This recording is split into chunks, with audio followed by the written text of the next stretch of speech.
Quand c'est bon, vous me le dites.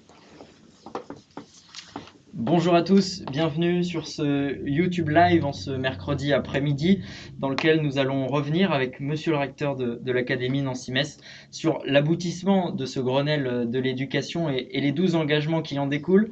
On va vous présenter le projet académique sur les 4 prochaines années et répondre à toutes vos questions ce soir. Bonjour monsieur le recteur. Bonjour. À vos côtés, Marie-Laure Géanin, vous êtes secrétaire générale de l'Académie Nancy-Metz. Oui, bonsoir. Bonjour. Bonsoir. Et à vos côtés également, Laurence Seyer. Bonsoir. Bonsoir. Vous êtes directeur des ressources humaines de l'Académie Nancy-Metz. Monsieur le recteur, pour commencer, un mot sur ce Grenelle de l'éducation et les 12 engagements. Très bien. Alors, je voulais déjà vous remercier d'avoir accepté d'animer cette première, qui est ce YouTube Live, qui a pour objectif effectivement de pouvoir expliciter au personnel volontaire différents axes de la politique nationale et aussi de la politique académique, et notamment en matière de ressources humaines. Je voudrais aussi remercier Canopé Meurthe-et-Moselle, Canopé 54, qui nous accueille dans son atelier, qui a mis à notre disposition l'ensemble de ces ressources techniques pour pouvoir que l'on vous parle aujourd'hui donc de ce Grenelle de l'éducation. Alors, peut-être pour répondre rapidement à votre question, parce que je ne vais pas tout reprendre de manière tout à fait exhaustive, ce que je voulais dire, c'est que depuis 2017, le ministère de l'Éducation nationale, de la jeunesse et des sports a lancé un travail pour réfléchir, pour améliorer les conditions d'exercice des personnels dans le cadre d'un agenda social. Alors, ça s'est traduit notamment par une gestion des ressources humaines que le ministre a souhaité plus souple et plus personnalisée. Ça s'est traduit par exemple dans notre académie, dès la rentrée 2019, par l'implantation de 4 conseillers RH, dès la rentrée 2018, pardon, de 4 conseillers RH de proximité qui permettaient et qui ont permis, je les remercie, de véritablement lancer ce travail en proximité. Et puis il y a eu un travail, je pense que chacun l'a en tête, un travail qui est un travail aussi de revalorisation des personnels. Je me permets juste de vous donner quelques exemples. Les professeurs et les psychologues de l'éducation nationale touchent aujourd'hui 176 € par an de primes d'équipement informatique. C'est un engagement qui avait été pris. Il découle d'ailleurs de la crise sanitaire. Les salaires, les carrières ont été revalorisées, notamment au travers d'une prime d'attractivité qui peut aller jusqu'à 1 400 € supplémentaires. Donc c'est vraiment un élément tout à fait important, un effort important qui a été fait. Et je dirais, toutes les catégories inévitablement sont touchées. Par exemple, pour les professeurs, l'augmentation des possibilités d'accès à la hors-classe, c'est un élément important parce que ça permet de donner des suites au niveau des carrières.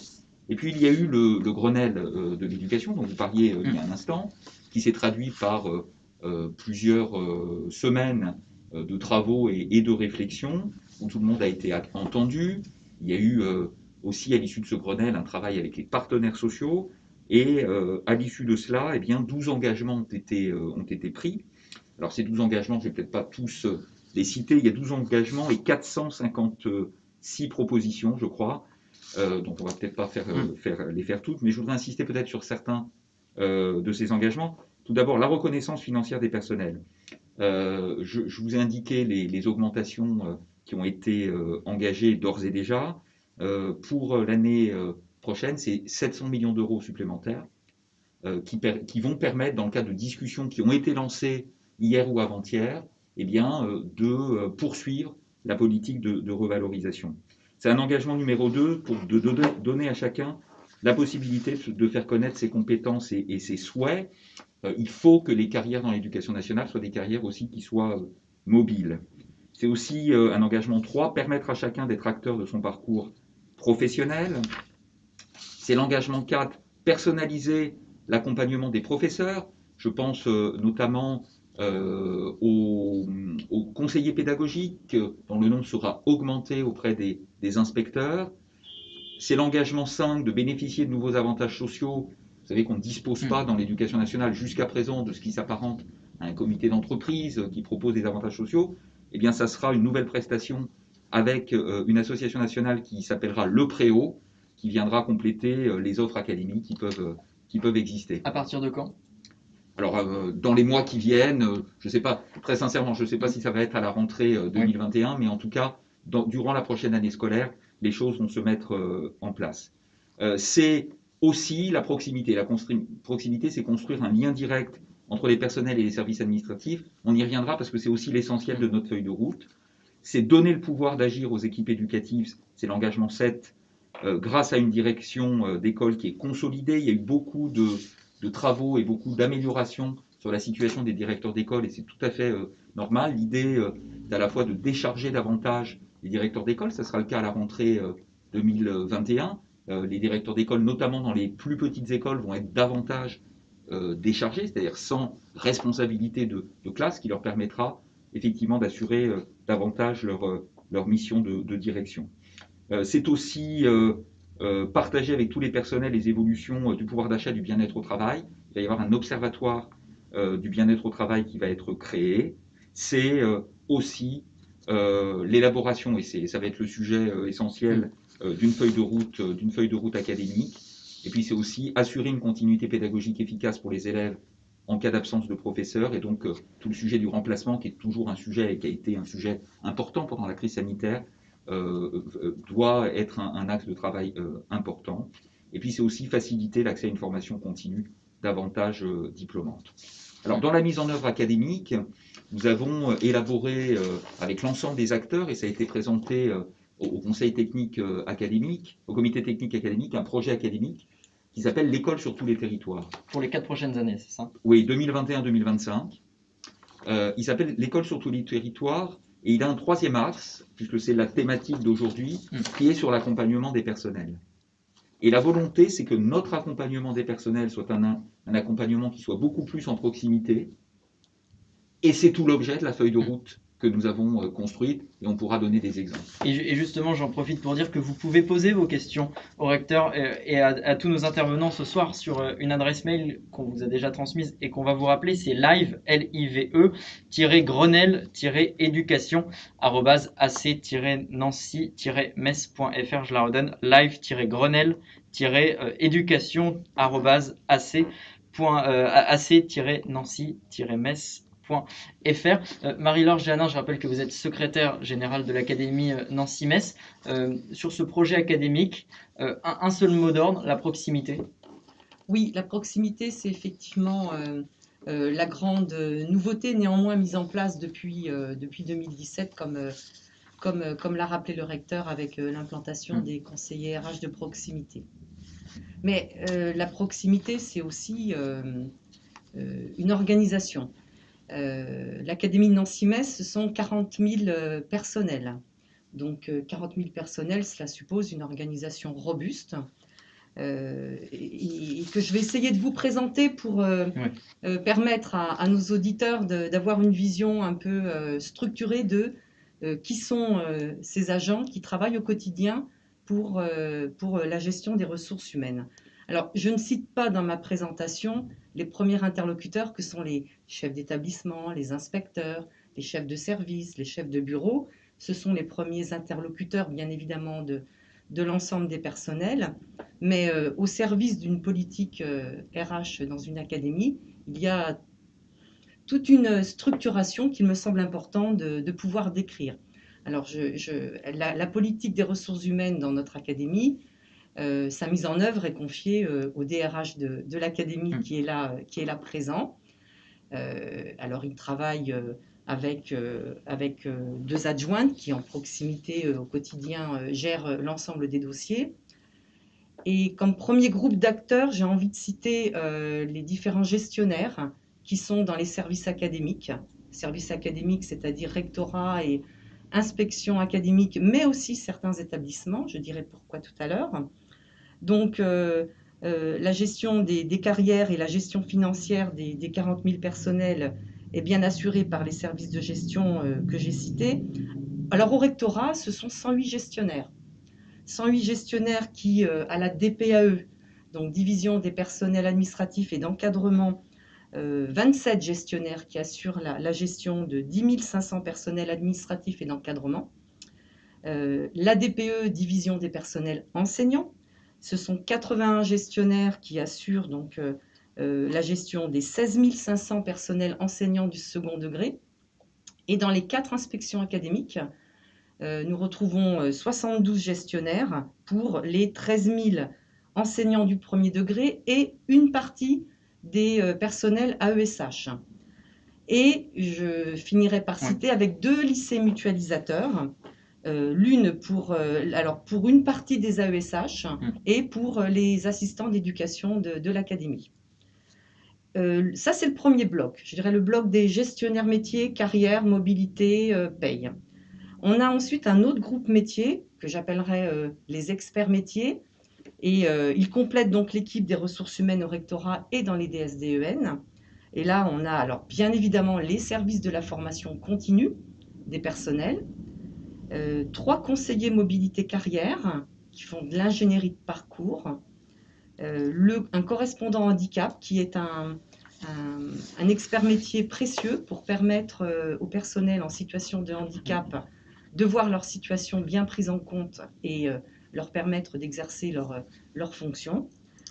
3 médecins du travail, un conseiller de prévention et 5 assistants sociaux, conseillers techniques du recteur et des inspecteurs d'académie.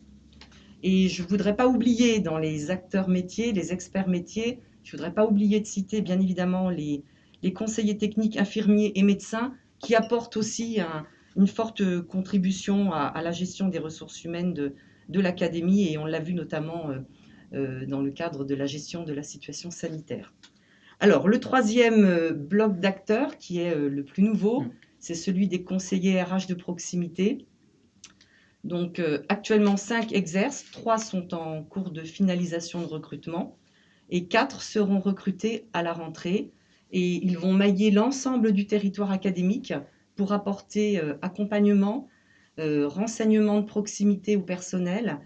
Et j'ai envie de dire que ce sont vraiment des acteurs qu'il va falloir que les 40 000 personnels de l'académie identifient pour pouvoir avoir une réponse rapide, une écoute rapide dans les divers sujets qui peuvent être amenés diverses questions qui peuvent se poser sur la carrière, une difficulté professionnelle à un moment donné. Enfin voilà, ils vont devenir des acteurs essentiels pour l'accompagnement des personnels. Et on y reviendra tout à l'heure avec Guy Navel, qui est conseiller RH justement de proximité dans une deuxième partie du live. Tom, est-ce que je peux juste dire quelque chose? Pardon. Monsieur le recteur. On voit tout l'enjeu dans la présentation qu'a fait la secrétaire générale. L'enjeu, c'est, et je voudrais vraiment remercier tous les personnels, que ce soit les personnels administratifs et tous les personnels qui ont été cités par la secrétaire générale. Je voudrais remercier les chefs d'établissement, je voudrais remercier les inspecteurs aussi pour tout l'accompagnement RH qu'ils effectuent. Et on voit très bien l'enjeu, 40 000 personnels et finalement un nombre de gestionnaires qui reste un nombre relativement restreint. Et donc tout notre challenge, si je puis dire, pour pouvoir répondre à nos objectifs, les objectifs ministériels et les objectifs académiques, c'est véritablement de savoir comment instaurer une plus grande proximité ou une proximité supplémentaire dans ce rapport, en quelque sorte, de 40 000 à quelques centaines, finalement, en termes de gestion. Voilà. Pardon, je vous ai interrompu, mais ça me paraissait important. Pas du tout, c'est dans la continuité de notre échange. Laurent Seyer, vous êtes le directeur des ressources humaines dans l'Académie Nancy-Metz. Alors, expliquez-nous en quoi consiste la gestion des ressources humaines et qu'est-ce qui va changer prochainement. Alors, comme l'a très justement dit Monsieur le recteur, la gestion des ressources humaines, c'est la gestion de ressources humaines de fonctionnaires. Donc, il y a un impératif statutaire, réglementaire, une certaine rigueur propre à cet état de fait. Et tout l'enjeu aujourd'hui, c'est de replacer l'humain au cœur de cette gestion. Que vraiment l'accompagnement de nos personnels soit le cœur de la gestion de leur carrière. Et c'est vraiment là l'enjeu de tout ce qu'on va pouvoir mettre en place, ce qu'on a commencé à mettre en place au travers de cette feuille de route académique. Et sur le recrutement, sur cet avancement, qu'est-ce que vous pouvez dire aujourd'hui au personnel qui nous regarde? Alors, ce que je peux dire au personnel sur cet avancement, sur ce recrutement, c'est que bien sûr, toutes les règles statutaires sont parfaitement respectées, parfaitement mises en œuvre, et que nous n'avons de cesse avec les services que d'être le plus au service, à votre service, par rapport à la mise en œuvre de ces droits à l'avancement, de ces procédures de recrutement et de tous les renseignements qu'on peut essayer de vous apporter et qu'on doit vous apporter aux questions qui sont les vôtres. On va revenir avec vous dans un instant, Laurent Seyer, justement sur tout ce projet académique de 2021 à 2025. On va répondre à vos questions. On vous a donné l'adresse mail tout à l'heure. Je vais la redonner une petite fois. Si jamais vous pouvez poser vos questions à tous nos intervenants et au recteur de l'Académie Nancy-Metz, c'est live-grenelle-éducation@ac-nancy-metz.fr. On fait une toute petite pause. Restez bien avec nous une petite seconde et de nouveaux intervenants vont nous rejoindre.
Et nous sommes toujours en direct sur ce YouTube Live avec le recteur de l'Académie Nancy-Metz, Jean-Marc Huard, et nos intervenants que je vais présenter tout de suite. Nous sommes toujours avec Laurent Seyer, qui est directeur des ressources humaines. Je reviens vers vous dans une petite seconde, mais nous sommes justement, on parlait de la proximité il y a quelques instants, nous sommes avec Guy Navel. Bonsoir. Bonsoir. Vous êtes conseiller RH de proximité.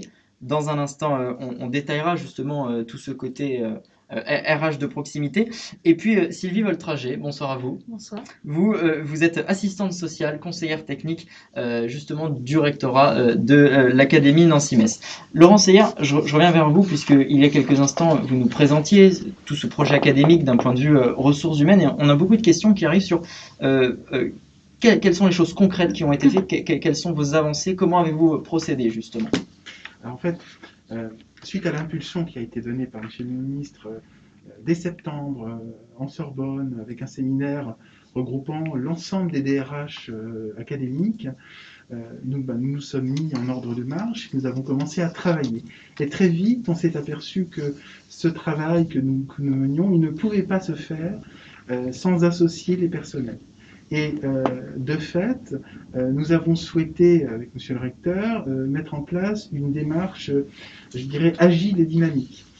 Cette agilité et ce dynamisme, il nous est donné par un cycle de séminaires intercatégoriels, donc qui regroupe les différents personnels que l'on peut avoir dans notre académie, premier degré, second degré, et ce sont les travaux de ces séminaires qui sont venus enrichir la réflexion que nous avions menée, qui ont permis de construire cette feuille de route et qui vont continuer puisque pas plus tard que vendredi matin, nous avons une nouvelle session de ce type de séminaire, vont venir enrichir et continuer à faire évoluer cet outil dynamique que constitue notre feuille de route académique.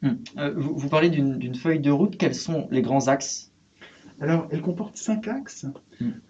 5 axes. Le premier, puisque c'est notre ambition, c'est d'améliorer la relation au personnel. Le second, accompagner les parcours professionnels de nos agents. Le troisième, piloter et professionnaliser tout cet accompagnement RH Un quatrième qui, lui, est centré sur le développement des conditions d'une vie professionnelle agréable. Et un dernier essentiel qui est de protéger, de prévenir nos personnels et de les soutenir. Et alors, quelles actions ont déjà été mises en place? Alors, des actions ont d'ores et déjà été mises en place sur l'ensemble de ces axes. Bon, on a voulu cette feuille de route avec un échéancier calendaire indicatif, mais qui nous permette cette progression en identifiant les modalités d'action, les différents acteurs associés. Sur le premier axe, pour améliorer la relation au personnel, nous avons déjà des outils numériques qui nous permettent de fluidifier ces échanges, que ce soit pour des opérations par rapport aux administratifs sur le compte épargne-temps, mais aussi pour les enseignants en matière de mobilité, une adresse dédiée, de façon à simplifier les démarches.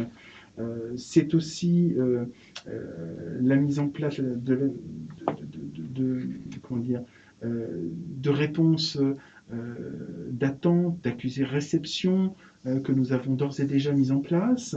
Nous avons également élaboré un document de synthèse de l'ensemble des dispositifs qui existent dans l'académie et qui sont à disposition des personnels. Alors ce document n'est pas encore en ligne, il le sera dans les prochaines semaines et à tout le moins à la rentrée, mais il permettra à chaque agent de pouvoir avoir immédiatement une photo et les moyens de contact des personnes dédiées qui sont à leur service en permanence. Avec toujours donc de la proximité, hein, c'est ce mot d'ordre de ce projet académique. Guy Navel, je viens vers vous. Vous êtes donc conseiller RH de proximité. La proximité, comment vous l'avez mis en place? On a donné des exemples tout à l'heure, mais concrètement, est-ce que vous pouvez nous expliquer ce rôle de proximité?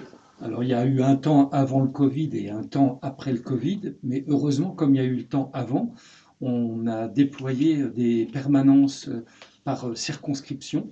Donc, le département de la Meuse, mais mes 4 autres collègues ont fait la même chose dans leur département. On a identifié des territoires qui étaient cohérents. Donc, c'était la conjonction du siège d'un IEN et d'un lycée ou d'un établissement, un EPLE de taille importante. Ce qui fait que pour illustrer, en Meuse, il y a 4 circonscriptions. Est-ce que juste vous pouvez détailler un EPLE, c'est quoi? Un établissement scolaire du second degré. D'accord. Collège, lycée professionnel. Et donc, à partir de ces 4 territoires identifiés et pertinents, je faisais des permanences délocalisées, ou en IEN ou en EPLE, alors en établissement, de façon, les mercredis, pour que, bien évidemment, les professeurs des écoles puissent hors de leur temps de travail, puissent venir sur ces temps de rencontres, et donc de permettre des 45 minutes à 1 heure d'entretien avec chacun, ce qui était la porte d'entrée pour après un travail d'accompagnement individualisé. Et pendant la période Covid, eh bien, notre grande surprise pour les 4 CRH historiques, Monsieur le Recteur, eh bien, hormis les 15 premiers jours où tout le monde a pris un peu le coup d'arrêt, rapidement, nos collègues par voie téléphonique ou mail nous ont sollicités.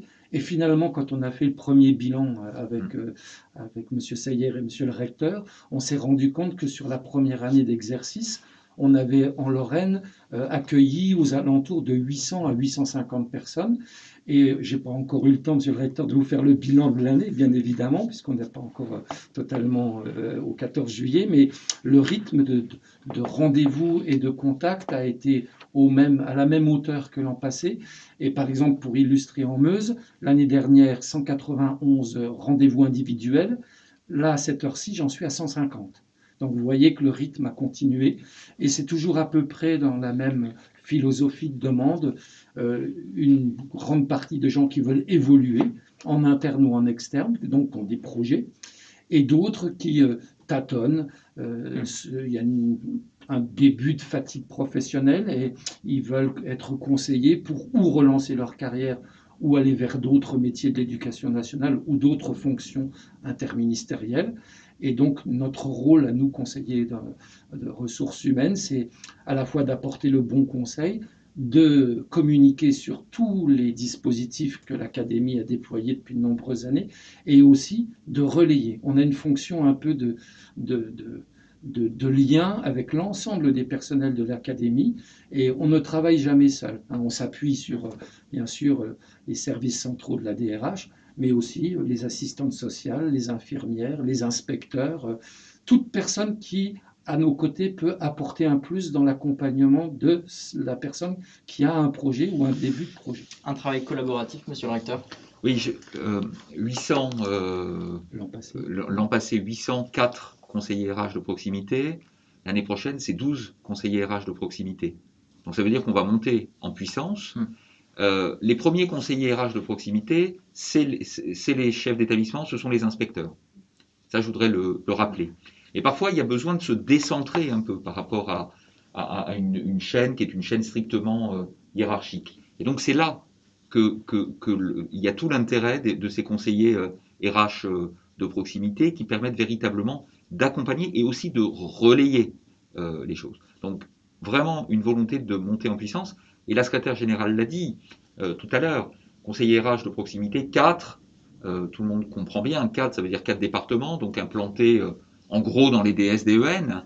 L'année prochaine c'est 12 dans les établissements. Et notre projet académique, l'école sur tous les territoires, c'est vraiment mailler ça. Et qu'on ait des conseillers RH, les 12, qui soient répartis sur tout le territoire.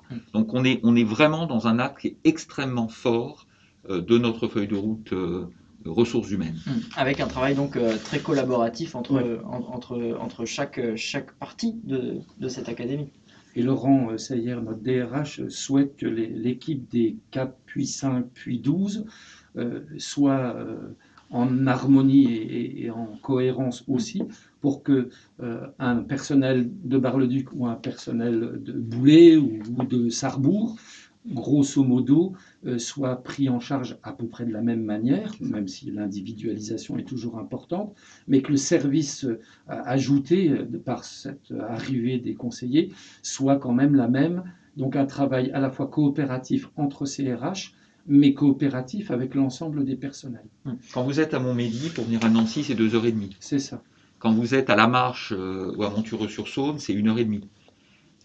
Donc le maillage territorial, on voit très bien son utilité. C'est-à-dire avoir à une distance qui est relativement raisonnable, dans notre grand territoire et dans nos grands territoires ruraux, une réponse qui soit la plus proche possible. Voilà, c'est l'objectif qu'on se donne. Rebonsoir Sylvie Voltrager, vous êtes, je le rappelle pour les personnes qui nous rejoignent en cours de live, vous êtes assistante sociale et conseillère technique du recteur. Présentez-nous le service social en faveur des personnels de cette académie. Alors, je suis donc conseillère technique de service social auprès du recteur, donc avec effectivement service social de l'éducation nationale qui comprend des assistants sociaux en faveur des personnels, des élèves et des étudiants. Et je tiens à ça parce qu'effectivement, ça veut dire qu'il y a proximité sur tout le territoire et pour tous les membres de la communauté éducative et scolaire. Je crois que ça, c'est essentiel. C'est une spécificité de l'émission qui est d'être et sur les personnels et en faveur des élèves. C'est une spécificité, je dirais qu'en même temps, c'est une richesse. C'est une richesse parce que je peux voir la globalité. Voilà, j'y trouve vraiment cet intérêt. Et puis, on a parlé de proximité, moi je vais parler de réseau, puisque je fais partie aussi, pour parler des ressources humaines, je fais partie de ce réseau ressources humaines, avec 6 assistantes sociales en faveur des personnels sur l'académie. Voilà, qui sont basées en direction départementale, auprès des DAZEL, mais c'est moi qui coordonne ce service. Avec une aide sociale justement directement sur le terrain. Une action sociale directement sur le terrain, sachant que l'action sociale elle n'est pas que financière, mais elle est d'abord humaine. Voilà. Et donc c'est tout un accompagnement des personnels pour tout type de problématiques, qu'elles soient liées au travail, liées à la santé, liées à l'accès au droit, quelquefois simplement l'accès au droit, et puis au droit à l'intérieur de l'éducation nationale, et puis économique, effectivement. Voilà. Il y a eu, je suppose, beaucoup de problématiques et beaucoup d'actions de votre part, notamment dans la crise qu'on vient de vivre. Alors, c'est un service qui a complètement été mobilisé à la demande de monsieur le recteur dans le cadre d'un dispositif d'accompagnement et d'écoute des personnels, où effectivement, elles ont été sur le pont par rapport au personnel directement pendant toute la crise. Et elles continuent d'ailleurs hors crise, puisque il y a les effets post-crise d'accompagnement et de fragilité. On a mis en place effectivement pendant la crise Covid une cellule d'écoute des personnels qui a eu un certain nombre d'appels et c'était extrêmement important qu'on puisse offrir effectivement au personnel cette possibilité de s'exprimer. On sait que la crise, elle a été compliquée, notamment le premier confinement. Je ne dis pas qu'après ça a été simple, mais psychologiquement, je crois que le premier confinement a été très perturbant. Et donc, ça nous semblait tout à fait important de véritablement faire cela et puis de pouvoir accompagner nos personnels. Ça se fait de manière aussi, et je tiens à le dire, extrêmement en lien aussi avec les représentants des personnels, je voudrais le dire, les organisations syndicales avec lesquelles nous discutons, nous nous opposons parfois, et c'est bien normal, mais en tout cas avec un objectif, je crois, qui est un objectif commun, qui est de permettre effectivement que les personnels soient dans des phases de gestion, mais aussi dans des phases liées à la situation sociale des personnes, qu'on puisse véritablement aller encore plus loin. Justement, sur ce thème, on parle du bien-être du personnel depuis le début de ce live. Je vous lis une question de Monsieur Jacquemet, qui est enseignant à Nancy et qui nous a écrit un mail sur l'adresse que je vais rappeler une dernière fois si jamais vous voulez nous écrire ce soir pour qu'on puisse répondre avec le recteur de l'Académie Nancy-Metz. C'est live-grenelle-éducation@ac-nancy-metz.fr. Monsieur Jacquemet nous dit: ce Grenelle de l'éducation ainsi que les grands axes que vous souhaitez améliorer et développer, on en a parlé depuis le début, nous permettra-t-il réellement de bénéficier de la bienveillance à notre égard de la part de tous les personnels, de la direction, du rectorat? Alors, je crois que la bienveillance, elle existe déjà. Je crois que c'est important de le dire. Moi, je vois évidemment tous les services du rectorat tous les jours. Les inspecteurs d'académie voient tous les services. Donc, on a une bienveillance. Néanmoins, on voit très bien, dans un contexte qui est un contexte où tout s'accélère, dans un contexte où les distances, malgré tout, restent importantes, on veut, par les conseillers RH de proximité, par un certain nombre d'initiatives, on veut aller encore plus loin. Donc oui, l'engagement, il est celui-là. Il est que dans gestion des ressources humaines, le G reste, parce que le G de gestion reste, parce qu'il faut bien continuer à gérer nos 40 000 personnels d'un point de vue salarial, d'un point de vue des promotions, d'un point de vue des mutations, de la mobilité. Et il faut encore augmenter le H de humain ou humaine qui permettent véritablement d'avoir une relation la plus en proximité possible. Vous savez, on est effectivement dans un système où le fait qu'on soit 40 000 a des incidences extrêmement fortes. On est une administration qui finalement est très pyramidale, mais où la tête de la pyramide est finalement très petite par rapport à la base de notre pyramide. Et je le disais tout à l'heure, tout l'enjeu, il est bien de faire le lien entre les deux. Je voudrais indiquer que nous allons, au cours de l'année 2021-2022, mettre en place un poste auprès du directeur des ressources humaines, un poste de conseiller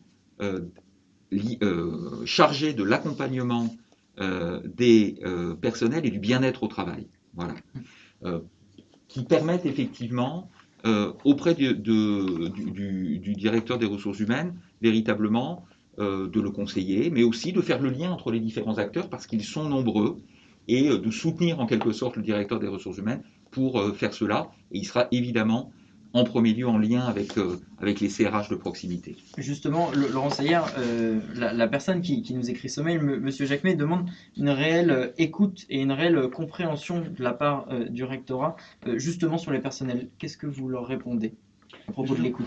Je réponds que c'est quelque chose que l'on travaille. C'est quelque chose que l'on travaille et pour travailler cette écoute, on est en train de s'efforcer de recenser toutes les questions utiles, habituelles et classiques que l'on peut avoir de façon à les mettre à disposition dans le cadre d'une foire aux questions, par exemple, ce qui permettra de fluidifier les échanges et en tout cas de pouvoir permettre aux gestionnaires, dont on a vu que le nombre finalement par rapport à la volumétrie de notre académie est finalement pas si important que ça, de pouvoir être plus dans cette individualisation nécessaire de réponse aux questions.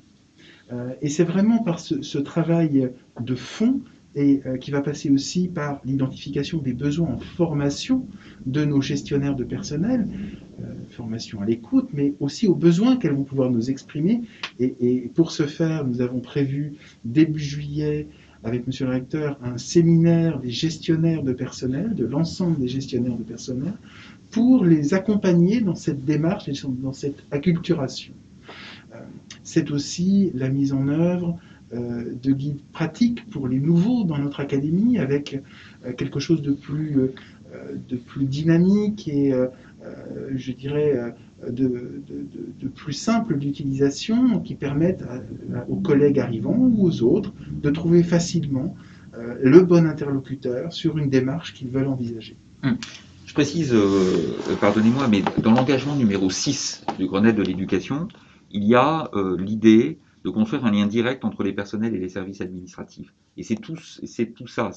Il y a dans 2 académies un espace de partage qui s'appelle Colibri, parce qu'on est, le ministre l'a dit, on est une administration, nous sommes des colibris, hein, on vient chacun par notre propre action. Le ministre dit toujours, pardonnez-moi, il dit nous sommes une armée de colibris, nous ne sommes pas le mammifère préhistorique dont on nous parle parfois pour qualifier et dont on ne prononce jamais le nom, pour qualifier effectivement notre ministère. Donc cette application, elle doit permettre effectivement d'exercer un lien direct et d'avoir la bienveillance que cette personne évoque dans sa question. Et vous répondez donc à la question de Monsieur Jacquemet. Une autre question qui nous a été écrite sur cette adresse mail par Madame Jacob à propos du co-enseignement. Lorsque l'on propose un co-enseignement à son chef d'établissement et que l'on reçoit comme réponse « je n'ai pas assez d'heures pour cela », je reste un peu interloqué, nous dit Madame Jacob. Comment est pensé justement le co-enseignement par ce Grenelle ?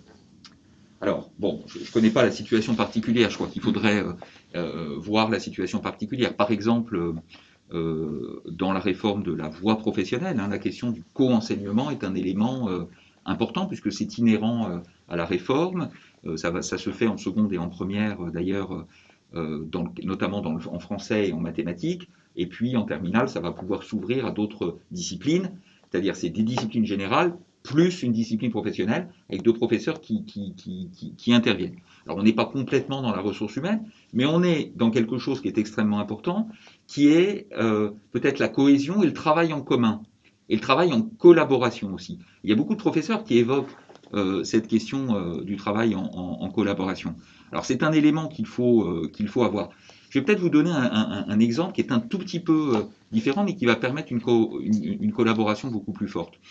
La question de la formation des personnels est une question importante. Laurent Seyer a parlé de la formation des gestionnaires de carrière, et encore une fois, je redis qu'ils font un travail formidable et qui est complexe, hein, compte tenu du nombre d'agents. Mais là, je parle de la formation continue de l'ensemble des agents, des professeurs, du personnel administratif, des personnels de santé, sociaux, d'éducation, etc. On a aujourd'hui une gestion qui est extrêmement centralisée de la formation. C'est-à-dire on a un plan académique de formation qui est proposé, on s'inscrit pas. Ce que l'on va engager dès la rentrée 2021, c'est une déconcentration d'une partie du plan académique de formation, de manière à donner au bassin d'éducation, et finalement dans co-enseignement, je vais parler de coopération, de collaboration, de manière à donner au bassin d'éducation un espace véritablement de réflexion pour s'adapter aux besoins de formation. Donc on aura des plans locaux de formation qui seront bâtis par les bassins d'éducation. Et on a aussi des plans d'initiative d'établissement, hein, qui viennent aussi et qui permettent véritablement d'engager cette coopération. Donc voilà. Justement, dans la suite de la question de Madame Jacob, il y a une question sur le bien-être des élèves à la fois. On en parlait tout à l'heure avec vous de tout ça, mais il y a un problème que souligne Madame Jacob, en tout cas, sur le seuil du nombre d'élèves dans les classes. Est-ce qu'il y a une disposition dans le Grenelle et dans votre projet académique, Jean-Marc Huard? Alors, dans le Grenelle, pas réellement. Il y a une politique globale. Vous savez, on est dans une académie pour laquelle, je dirais, beaucoup de voyants me rendent extrêmement optimiste. Alors, ceux qui me connaissent un peu savent que c'est un peu dans ma nature d'être plutôt optimiste. Il y a une chose qui me rend pessimiste, c'est l'évolution démographique. Nous perdons 3500 élèves dans le premier degré. tous les ans. À chaque rentrée, 3500 élèves de moins dans le premier degré. Néanmoins, nous ne perdons pas de poste de professeur dans le premier degré. Dans le second degré, on a encore 1 ou 2 années de progression qui sont d'ailleurs dues, alors pardon, je vais être un peu technique, mais qui sont dues à un rattrapage de la rentrée 2020 où finalement on a eu moins d'élèves que d'élèves attendus. Mais si on n'avait pas eu c'est lié au Covid, hein, c'est lié à la crise Covid, et c'est lié aux très bons résultats du baccalauréat 2020. Le fait d'avoir moins d'élèves, et notamment au lycée. Donc on va avoir une toute petite progression, mais après, pendant au moins les 18 années qui viennent, on va avoir une diminution. Et malgré cela, et je le donnais pour le premier degré, sur le second degré, c'est moins vrai effectivement, puisqu'il y a une priorité clairement affichée au niveau national, parce qu'on était très en retard sur les taux d'encadrement. Eh bien, nous avons un nombre d'élèves par classe qui diminue.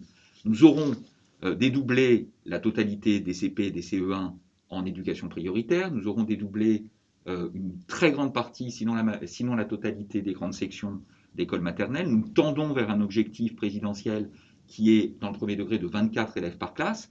Et la situation, évidemment, elle va évoluer. Ce qui s'est passé cette année, pour être tout à fait transparent, c'est qu'on a eu un afflux dans les classes de seconde générale qui a gonflé effectivement les effectifs un petit peu au-delà de ce à quoi on s'attendait, ce qui n'était pas le cas d'ailleurs dans les classes terminales. Et encore une fois, la proximité, ça vaut sur la RH, mais ça vaut aussi sur d'autres services. Et moi, je suis convaincu que l'école, elle est capable de dynamiser les territoires. Et si on a une école qui est une école performante sur les territoires, ben les gens, plutôt que de partir de ces territoires, ils restent. Et c'est tout le travail que nous engageons avec les collectivités. Vous parliez de cette année qui a été, je peux me permettre de dire, spéciale. Cette année, elle a été spéciale pour le personnel, également du côté des élèves qui ont eu besoin d'utiliser beaucoup l'informatique, notamment l'espace de travail, mon bureau numérique. Madame Jacob demande également, est-ce que des cours d'informatique pour se familiariser avec tous les outils de l'académie sont prévus? Alors, on a un gros effort sur la formation en matière informatique. On a à peu près la moitié du nombre de stages ou d'heures de stages de formation qui sont faites sur le numérique éducatif. Et justement, dans la formation de proximité que j'évoquais tout à l'heure, on a pour le plan académique de formation un catalogue de formation où la direction du numérique propose des stages qui peuvent être véritablement utilisés dans les établissements. Donc vraiment, j'engage tout le monde à faire appel à cette offre de formation pour pouvoir être encore plus performant, même si tout le monde ici, je pense, et derrière les caméras aussi, préfère inévitablement les cours en présentiel. Et je crois qu'il faut aussi profiter de la crise et puis tirer ce qui est bon de cette crise. Et on sait très bien qu'on a ouvert de nouvelles possibilités aussi grâce au numérique.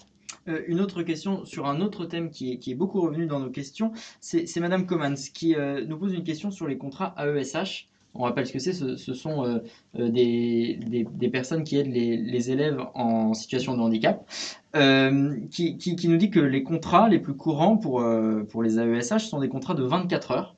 Va-t-il y avoir du changement? Alors,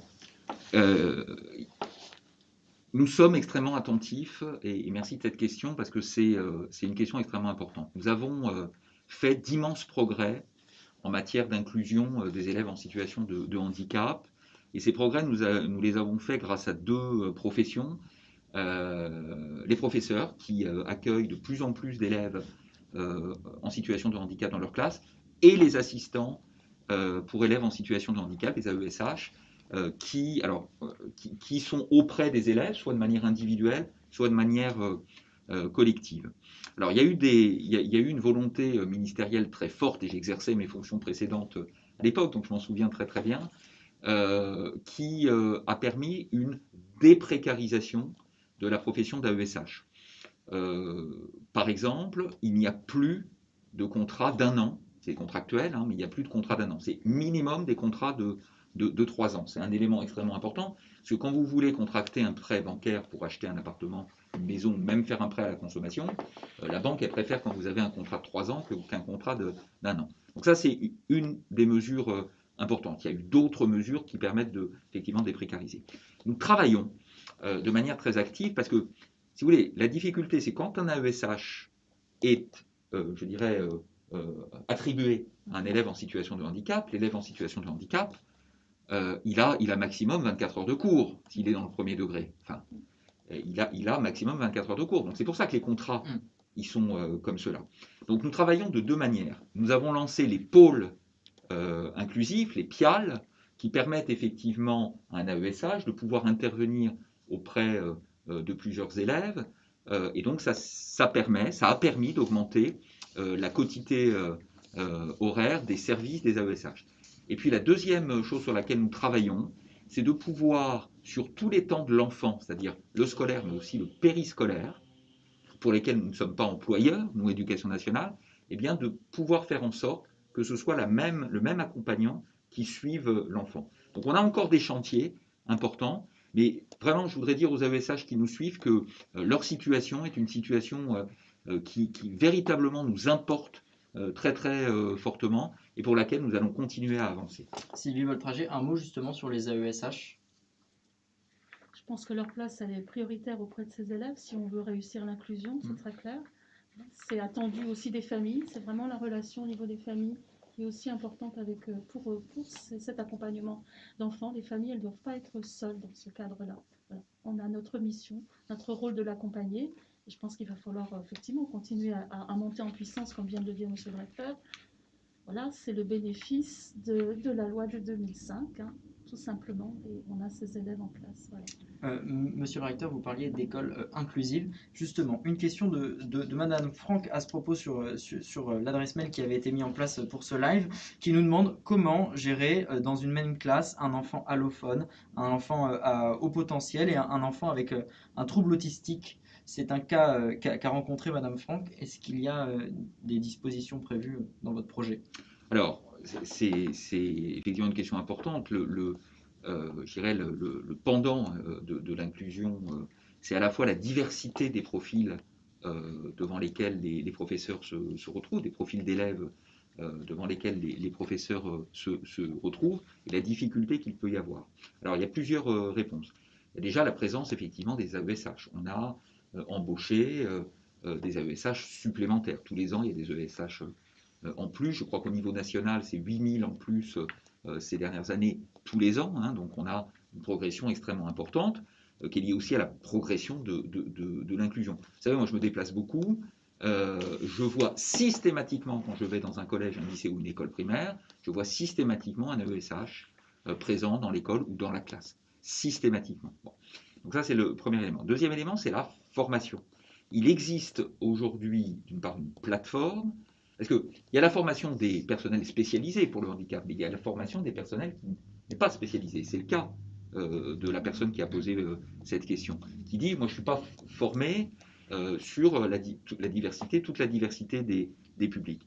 Et donc, effectivement, la formation, c'est un élément tout à fait important. Il y a des dispositions permettant de former aux différents types de handicap, et il y a une plateforme, qui est une plateforme nationale, qui permet, en fonction des handicaps, ça avait pu amener d'ailleurs certains débats sur le fait de qualifier les handicaps et d'avoir une réponse différente, sachant qu'il n'y a pas que le handicap dans la question de l'autocatrice, puisqu'il y a les élèves allophones qui sont... dont c'est le rôle de l'école de la République de les inclure également. Véritablement de pouvoir les former les professeurs de manière beaucoup plus intense sur ces questions. Une autre question, toujours sur ce thème, de Monsieur Vaillant qui demande comment sécuriser et améliorer la situation des professeurs en situation de handicap.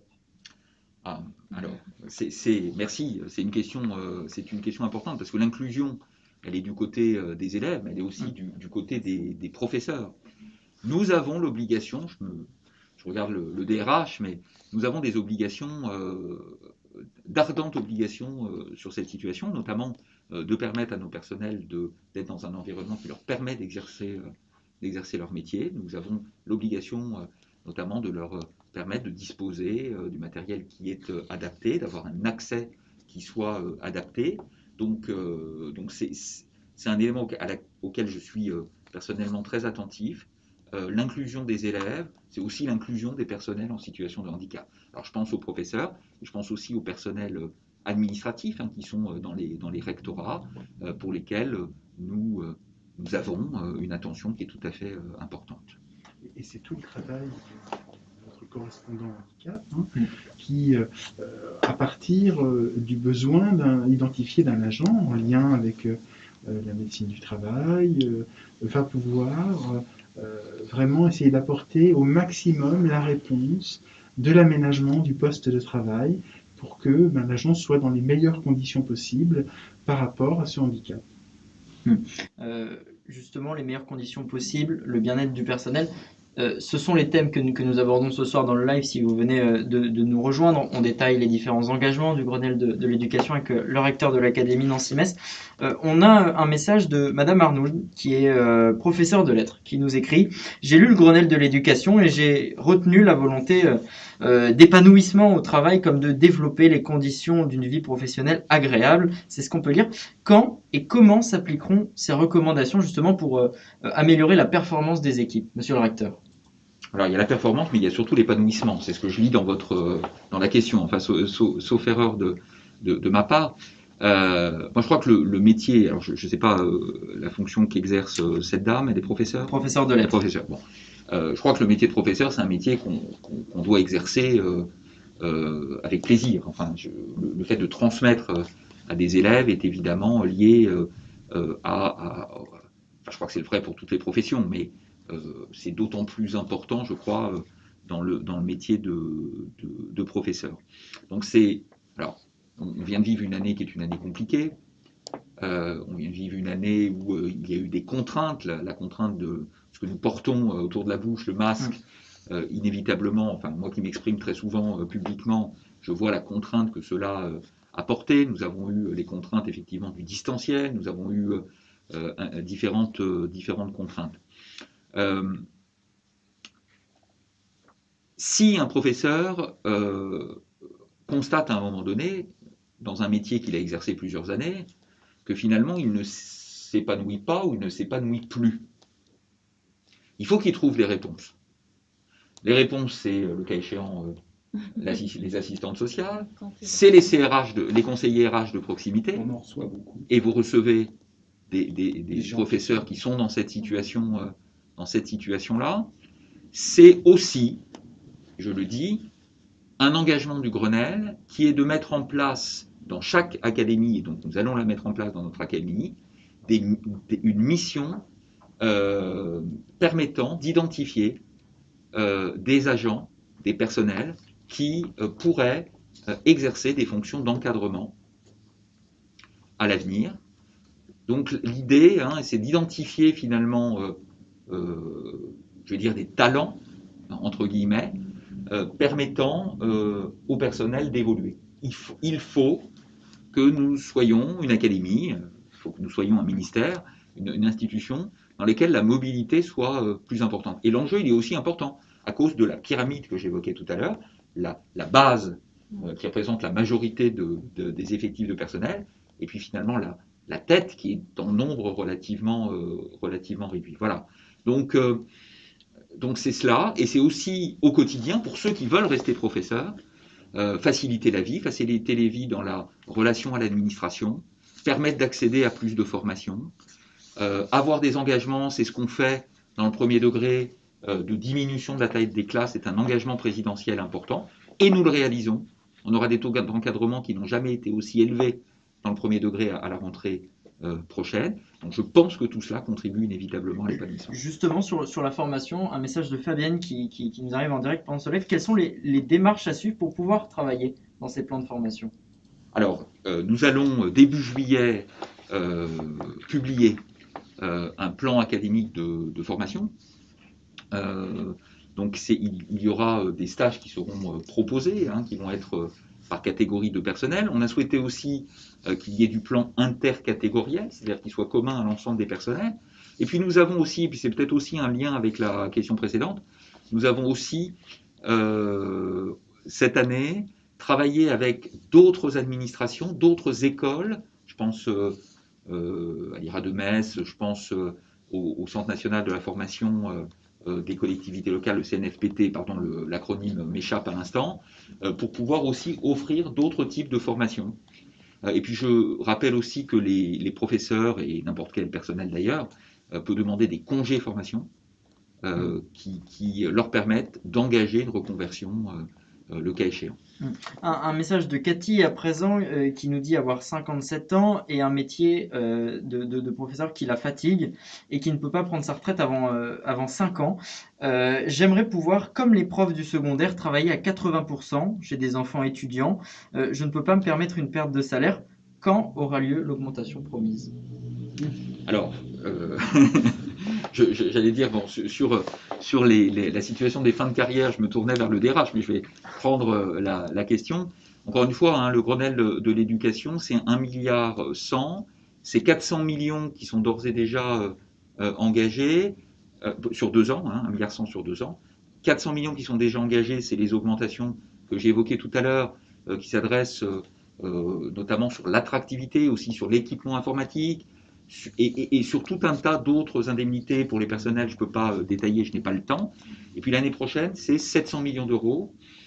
Et les 700 millions d'euros, ils sont actuellement en train d'être discutés. Ils sont en train d'être discutés par les partenaires sociaux, donc par définition, je ne suis ni à Paris, ni dans les discussions, donc je ne peux pas prévoir ce qui sera l'aboutissement début juillet de ces discussions. Mais en tout cas, voilà, c'est quelque chose qui est encore dans la discussion avec les partenaires sociaux. Si vous me permettez, Monsieur le Recteur, c'est des cas, chaque situation individuelle est différente, mais cette personne-là, il faut l'engager à rencontrer son CRH de proximité. Il y aura un diagnostic contractuel de fait avec elle. Cette dame-là exposera son champ des possibles, son champ de contraintes, avec l'ensemble des dispositifs et des personnels qui peuvent nous aider, médecins de prévention, assistantes sociales des personnels. On fera une analyse de ces 5 dernières années, de ce qu'elle peut, on est dans une logique un peu de bénéfice-risque, ce qu'elle souhaite aménager pour terminer sa carrière de façon moins fatigante ou moins usante, tout en préservant bien sûr ses projets familiaux. Mais c'est tout ce travail que les CRH peuvent apporter, à savoir amener la personne à comprendre là où elle en est, ce qu'elle peut lâcher ou pas, ce qu'elle peut faire ou pas, et arrêter un plan d'action, mais qui est à la fois qui vient d'un projet individuel dans lequel elle rentre un peu toutes les données, mais avec des yeux extérieurs ou des compétences extérieures qui vont faire qu'à la fin, quand elle prendra une décision, elle l'aura fait en toute connaissance de cause et en sachant où elle va mettre les pieds. Donc, elle a peut-être besoin tout simplement d'un regard extérieur pour l'accompagner et l'aider à prendre les bonnes décisions, en sachant qu'on est dans le réel. Hein, on n'a pas de baguette magique.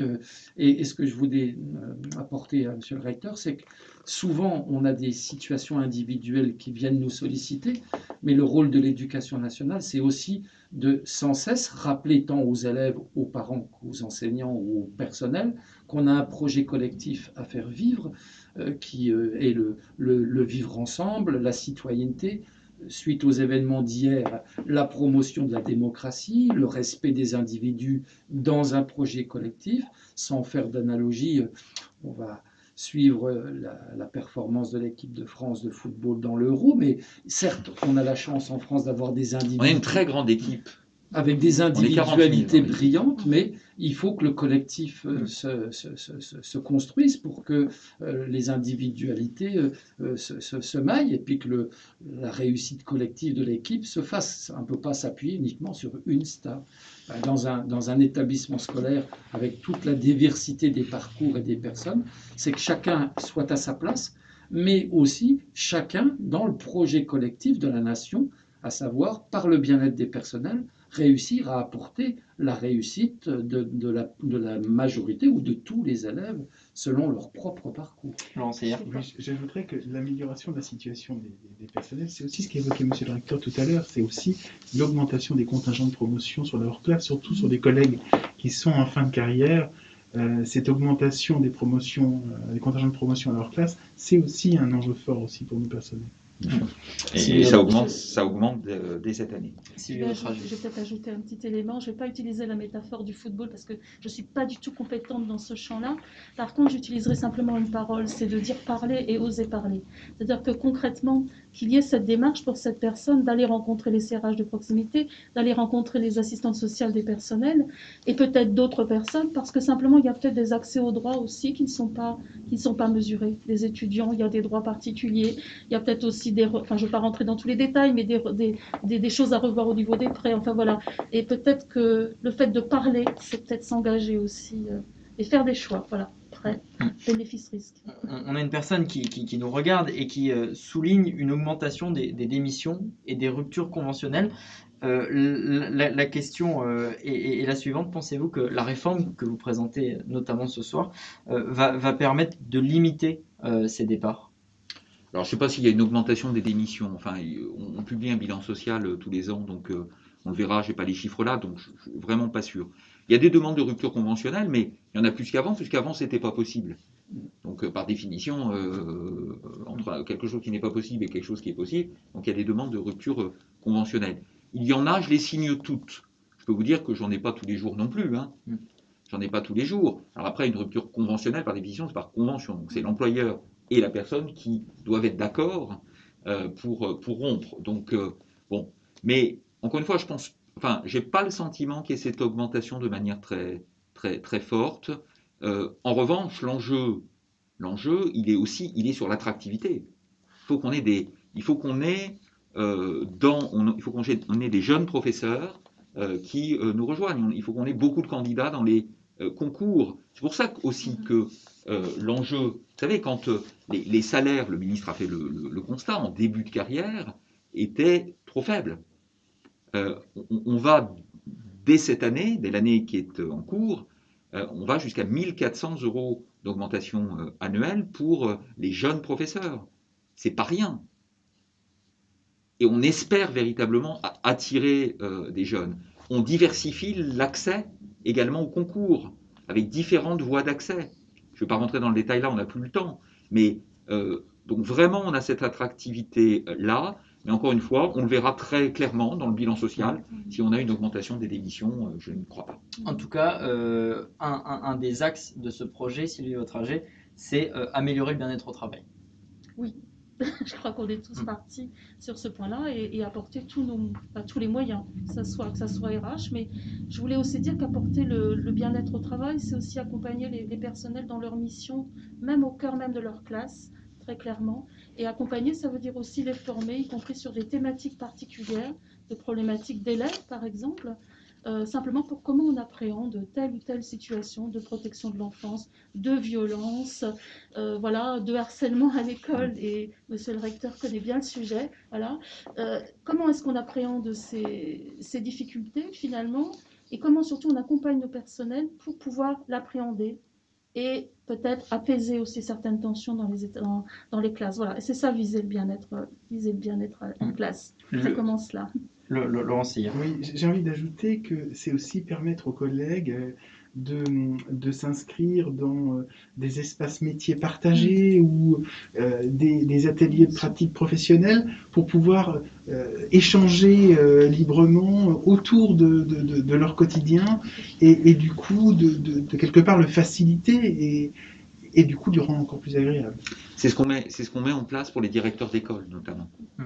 Il y a eu un événement dramatique il y a 2 ans, je crois, qui n'était pas dans notre académie, qui était en Île-de-France, d'une directrice d'école qui a mis fin à 6 jours. Au-delà, je dirais, de cet acte, il y a vraiment la volonté pour nos personnels de pouvoir échanger en fonction de la situation dans laquelle ils sont. Et donc, pour les directeurs d'école, c'est clairement une volonté affichée qu'il puisse y avoir des échanges, qu'il puisse y avoir des rencontres autour de l'inspecteur, évidemment, mais qu'il puisse y avoir ces échanges et ces rencontres. En tout cas, c'est un axe politique que nous a demandé le ministre. Et justement, vous parliez des directeurs. À propos de la décharge de direction, comment sont remplacés les directeurs déchargés dans les petites écoles ? Alors, c'est prévu. Alors là, pour le coup, c'est facile. C'est plus facile que quand il y a une absence pour maladie, puisque nous prévoyons la décharge en amont. Donc il y a plusieurs situations, je ne vais pas détailler l'ensemble des décharges, mais il y a des professeurs qui sont affectés pour compenser la décharge, donc le fait qu'un directeur d'école ait une partie de son temps qui n'est pas face aux élèves, mais pour l'ensemble des activités, notamment des activités administratives. Hein. Donc, et une des nouveautés de cette rentrée, c'est que, y compris dans les petites écoles, le temps de décharge des directeurs a augmenté. Donc c'est quelque chose qui est anticipé, ça peut se faire parfois de façon massée, c'est-à-dire c'est pas de manière hebdomadaire, hein, ça peut être de façon massée également, mais l'avantage sur les décharges d'école, ce qui n'est pas obligatoirement le cas en cas d'épidémie, vous voyez par exemple, je donne un exemple au hasard, mais c'est qu'on puisse anticiper, qu'on anticipe les remplacements. Je reviens à... Vous vouliez ajouter quelque chose, Non. Je reviens avec vous, monsieur le recteur, sur le dialogue social, parce qu'on a beaucoup de questions sur ce thème. Le dialogue social qui semble, selon la personne qui nous écrit, être un sujet important pour vous. Quelle place accordez-vous aux syndicats dans le dialogue social? Moi, le dialogue social, il est extrêmement important. Alors, merci de cette question. Je remercie à la personne qui nous écoute, qui a posé cette question et la manière dont elle l'a posée. J'estime que le dialogue avec les représentants des personnels, c'est quelque chose d'absolument essentiel. Les représentants des personnels et donc les syndicats sont représentatifs. Ils ont une légitimité qui leur vient d'une élection. Donc ils ont une représentation, une représentativité qui est extrêmement importante. Alors comment ça se concrétise? Ça se concrétise évidemment par les instances qui sont les instances officielles, mais ça se concrétise aussi par du dialogue et du dialogue permanent pendant la crise. Pendant la première partie de la crise, le premier confinement, nous nous sommes vus quasiment toutes les semaines, alors nous sommes vus par écran interposé, quasiment toutes les semaines avec les partenaires sociaux. C'est tout à fait normal. D'ailleurs, en élargissant aux syndicats qui existent et qui ont une forme de représentativité dans l'académie. Donc, et nous le faisons et nous continuons à le faire. Alors un petit peu moins quand on est dans une phase traditionnelle, mais en tout cas, je crois que les partenaires sociaux savent qu'ils peuvent toujours venir dialoguer avec la secrétaire générale, avec moi-même, avec l'ensemble des membres. On fait de la régulation, mais on travaille sur des choses également concrètes. Voilà. Donc c'est encore une fois, dans une démocratie, dans une république, c'est absolument fondamental qu'on ait ce dialogue. On n'est pas d'accord, on s'oppose, on se chamaille un peu, mais je crois qu'on se respecte, et puis finalement, ça fait avancer les choses. Un mot à propos d'un mail que vous avez adressé au personnel le 21 mai dernier à propos de la protection fonctionnelle du fonctionnaire. Pouvez-vous nous expliquer? Oui, merci beaucoup aussi de cette question. L'accompagnement des personnels, et c'est aussi un engagement du ministre, ça passe par tout un tas de protections. Donc la protection sociale, hein, qu'a exposé Sylvie Voltrager, la protection par rapport à son statut, pour lequel on peut faire des choses, on ne peut pas faire des choses, pour lequel on a des droits, pour lequel on a des devoirs également, et puis la protection aussi en cas de contestation. On est dans une époque où la protestation, la contestation est peut-être un petit... Alors je ne veux pas faire de la sociologie au doigt mouillé, mais est peut-être un petit peu plus forte qu'avant. Et le principe que nous avons, c'est que nous accompagnons nos personnels en leur accordant, le cas échéant, en cas de conflit, alors pas en cas de faute et grave du personnel lui-même, mais en cas de conflit avec des parents d'élèves, avec des personnes extérieures, avec, dans le cadre des réseaux sociaux, avec la mise en cause qu'il peut y avoir dans les réseaux sociaux, nous accordons la protection fonctionnelle, c'est-à-dire nous finançons, en quelque sorte, hein, nous apportons le financement d'un avocat dans des démarches qui peuvent être des démarches administratives. Mais la protection fonctionnelle, ça va aussi au-delà. Ça a été le cas tout à fait récemment, hein, quand un professeur s'est fait insulter par des parents d'élèves à son domicile, eh bien nous invitons le professeur, voire nous l'accompagnons pour qu'il puisse aller porter plainte. Vous savez, moi là-dessus, et c'est peut-être ce courrier-là, je ne sais plus, mais et notamment dans le cadre de la violence dont peuvent être victimes les personnels, moi je souhaite que rien ne soit mis sur le tapis. Je le répète, et je pense qu'on me croit quand je le répète, et une des conséquences, c'est effectivement de pouvoir accompagner nos personnels dans des démarches vis-à-vis de la police, vis-à-vis de la justice, quand ils se sentent attaqués, je dirais, dans l'exercice de leur métier. C'est ça la protection fonctionnelle. On a une question qui nous arrive, une nouvelle question. On a beaucoup de messages ce soir durant cet échange avec vous, monsieur le recteur. Une question de monsieur Clément, qui est responsable de certaines sections, notamment sportives, de la Fédération française omnisport de l'éducation nationale, jeunesse et sport, qu'on appelait avant UNSS USFEN. Ah, USFEN. Ah oui, d'accord. Voilà. Oui. Et justement, dans ce cas concret, nous sommes dans les Vosges, cette personne nous dit qu'il apparaît que certaines sections, telles que la sienne, se voient refuser l'accès aux structures sportives par les chefs d'établissement qui en ont la charge, malgré la restriction, malgré la levée des restrictions sanitaires.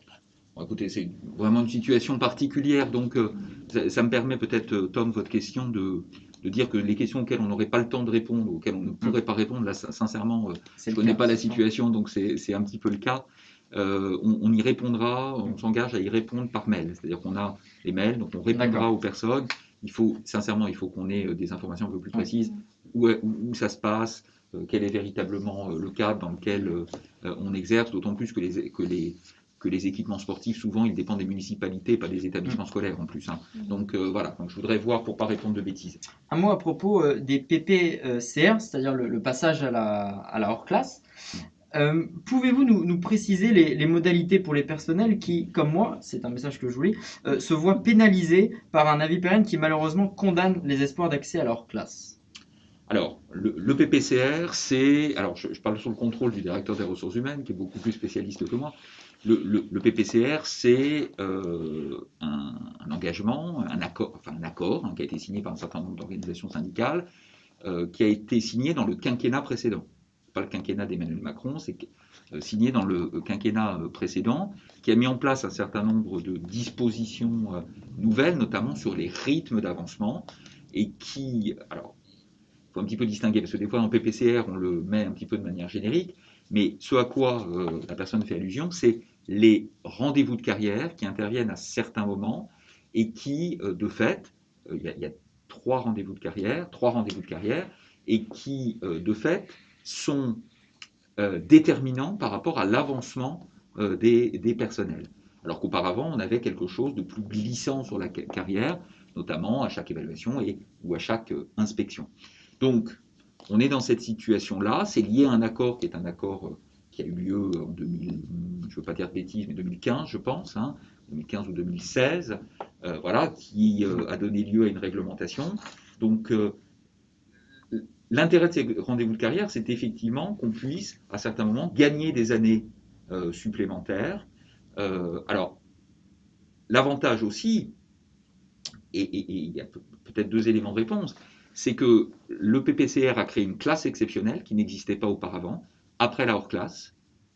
Et le deuxième élément, qui est lié à un engagement du ministre il y a 8 jours dans le cadre du Grenelle de l'éducation, c'est d'ouvrir également l'accès à l'hors-classe, qui permet de fait d'avoir une aspiration vers le haut et vers des promotions notamment salariales.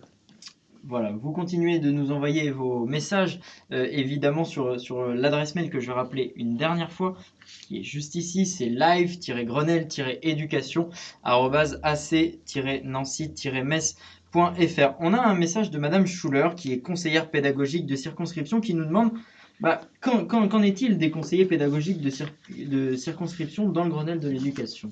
Alors, la fonction de conseiller pédagogique de circonscription est une fonction tout à fait importante. Je le vois quand je vais dans les écoles, ils sont auprès des inspecteurs et ils mènent un travail qui est un travail pédagogique auprès des professeurs. Ils accompagnent les professeurs dans la mise en œuvre de projets. J'étais à côté de Metz il y a quelques semaines autour d'un projet, autour de la marche. C'est tellement important d'ailleurs au moment du déconfinement d'avoir cette renaissance autour de santé-sport, et donc ce projet il est tout à fait admirable, où l'inspectrice en l'occurrence, et le conseiller pédagogique travaillent véritablement main dans la main avec l'équipe pour pouvoir avancer. Donc il y a un engagement du Grenelle, je ne sais pas si je vais le retrouver, qui clairement, c'est l'engagement numéro 4, qui dit clairement que les équipes chargées de mission auprès des inspecteurs seront renforcées, notamment en augmentant le nombre de conseillers pédagogiques. Donc là, l'annonce date d'il y a 8 jours, donc on attend les éléments pour notre académie, mais en tout cas, je crois que c'est un engagement qui est clairement affiché par le ministre, donc qui sera tenu. Mais on ne sait pas encore comment. Je ne sais pas comment, je ne sais pas quand, mais ça va se faire dans les mois qui viennent, voilà, évidemment. On avait plusieurs messages en rapport avec cet engagement numéro 4. Un autre message de Monsieur Kell, qui est gestionnaire de plusieurs collèges, dans les Vosges notamment, qui nous demande si le Grenelle de l'éducation va répondre à toutes les attentes des personnels administratifs. Je crois, enfin, Laurent. Toutes les attentes, je ne sais pas, mais en tout cas, c'est véritablement des travaux qui sont menés sur les métiers administratifs et sur l'évolution de ces métiers administratifs, avec d'ores et déjà mis en œuvre un grand plan de requalification des emplois administratifs qui va commencer dès cette année et qui se déroulera sur plusieurs années. Donc voilà, alors après il y a un travail aussi qui est en cours sur tout ce qui est rémunération des personnels administratifs, mais il n'est pas encore abouti. Mais en tout état de cause, il est en cours. Alors, est-ce que ça répondra à l'ensemble des besoins? Je ne sais pas. Mais en tout cas, c'est un chantier déjà qui est important, qui est lancé. Guy Navel, je me retourne vers vous puisqu'on a une question de Madame Laroué qui arrive, ce sera l'une des dernières pour ce soir, qui nous demande comment contacter les RH de proximité. C'est une excellente question. Il y a plusieurs chemins balisés. L'ENT académique Partage permet de repérer qui est CRH par rapport à son territoire d'élection. Et il y a pour l'instant 4 adresses électroniques génériques qui commencent toujours de la même manière. CE pour courrier électronique, .CRH, et vous ajoutez le numéro du département. Donc pour la Meuse, c'est crh55@ac-nancy-metz, et donc à chaque fois, c'est ce.crh 88 54 57 55. Ça, c'est la première solution, une prise de contact par mail. La deuxième, et avec M. Sayer, le confinement a amené cette création-là pour compenser l'absence de proximité physique. Les 4 CRH dits historiques, la première vague de recrutement, on a créé un Padlet CRH de l'Académie qui répertorie toutes les procédures, tous les dispositifs, toutes les questions, comme le disait tout à l'heure Laurent Sayer, toutes les questions qui reviennent, comment je mobilise mon compte personnel de formation. J'ai un projet de formation que je veux essayer de faire financer par les congés de formation professionnelle. Je veux devenir personnel de direction. Je souhaiterais être maître formateur dans le premier degré. Je veux m'inscrire au CAFIPEM. Voilà, et donc le système numérique des Padlets fait que par tiroir, on peut apporter des réponses et des documents d'inscription. Donc de mémoire, puisque avec l'aide de mes 3 et maintenant de mes 4 autres collègues, ils m'ont conforté à être l'administrateur de ce Padlet. Il ne se passe pas 2 jours sans que Florence Grosfogel ou Sandrine Bouchard-Fra ou Christine Kuchli, qui est la dernière arrivée, me disent « Guy, on a repéré sur Partage telle information, ça serait peut-être pratique de la mettre sur le Padlet » ou des informations qui viennent de la périphérie. Et donc on a construit ce document-là que l'on trouve sur Partage. Dans la partie RH, il y a le lien sur lequel tout usager peut cliquer, et à partir de là, il a l'accès à ce fameux Padlet qui est lui aussi une source d'enrichissement et de contact, puisque le premier tiroir, c'est de présenter les 5 CRH, leur territoire d'élection. Et d'ailleurs, on fait un peu de la promotion des CRH, puisque le ministre Blanquer est venu rencontrer son recteur il y a déjà quelques mois et il a souhaité nous rencontrer. Donc il y a une photo où le ministre interroge chacun des CRH et à l'époque la directrice des ressources humaines pour savoir comment ce nouveau métier s'était décliné dans l'académie. On va lire Laurent Sayer. Je vais ajouter une petite chose. Si vous ne trouvez pas, c'est facile sur Partage, vous allez dans le moteur de recherche, vous tapez CRH, vous trouvez tout de suite ce qu'il faut. Et encore une chose à ajouter, à la rentrée, ce sera encore plus simple, malgré le fait que nos CRH soient passés à 12, puisque ce sera une carte interactive qui permettra de trouver le CRH sur le secteur sur lequel on est. On va poser une toute dernière question, monsieur le recteur, de cette même personne qui nous dit avoir passé le certificat d'aptitude aux fonctions de formateur. Exactement. Comment nous mettre mes compétences de formatrice au service de la formation académique? Alors, c'est une question importante parce que, vous avez compris, on veut développer la formation. Et on veut développer la formation en proximité. Et souvent, moi j'ai moi-même été responsable de formation dans une de mes vies antérieures. En fait, on se heurte souvent au manque de formateurs. Et l'avantage maintenant par rapport à ce qui se passait il y a 20 ans, il y a 15 ans, c'est qu'en plus les formateurs sont qualifiés, ils sont certifiés au travers du CAFI PEMF. Donc moi j'invite la personne, alors je ne sais pas quelle est la catégorie de cette personne, mais je l'invite à se rapprocher de son inspecteur, de son IPR, de son IEN ETEG si elle est professeur des lycées professionnels, ou de son inspecteur du premier degré si cette personne est dans le premier degré, et puis véritablement faire une offre de service.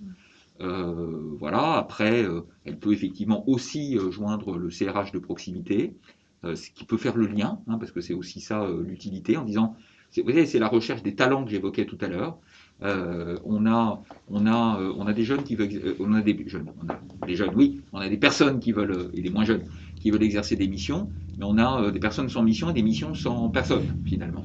Donc l'objectif, c'est d'arriver à faire matcher tout ça et de pouvoir véritablement permettre à la personne d'exercer ce qu'elle voulait faire, formateur d'adultes, et puis aussi à l'institution de trouver les personnes qualifiées. Voilà. Et j'en profite pour vous lire une remarque de Fabienne qui est justement sur ce live en direct et qui nous dit: moi j'ai passé le CAFI PEMF cette année et mon sujet de mémoire était sur la prise en compte du bien-être et de l'épanouissement des enseignants, et je me retrouve tout à fait dans ce Grenelle. Eh ben, très bien, merci Fabienne. Merci à vous d'avoir suivi ce live. Monsieur le recteur, un mot de conclusion? Non, je voulais vraiment vous remercier, tous ceux qui m'ont accompagné sur ce plateau, puis remercier les collègues qui nous ont écoutés, qui se sont inscrits. C'était une première, parce qu'on recherche toujours le moyen de pouvoir s'adresser au personnel. Encore une fois, vous êtes nombreux, donc voilà, donc on testait.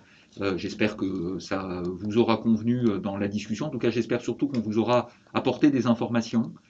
C'était en tout cas le seul objectif. Et puis merci à Tom Lefebvre pour son animation dynamique. Merci à vous. Merci également à vous, Sylvie Voltrager, d'avoir été avec nous. Je rappelle que vous êtes assistante sociale conseillère technique du recteur. Merci à vous et bonne soirée. Et merci à vous également, Laurent Seyer. Vous êtes directeur des ressources humaines de l'Académie. Bonne soirée. Et bonne soirée à vous aussi, Guy Navel. Je rappelle que vous êtes conseiller RH de proximité en Meuse. Merci à vous et puis bonne soirée. Merci.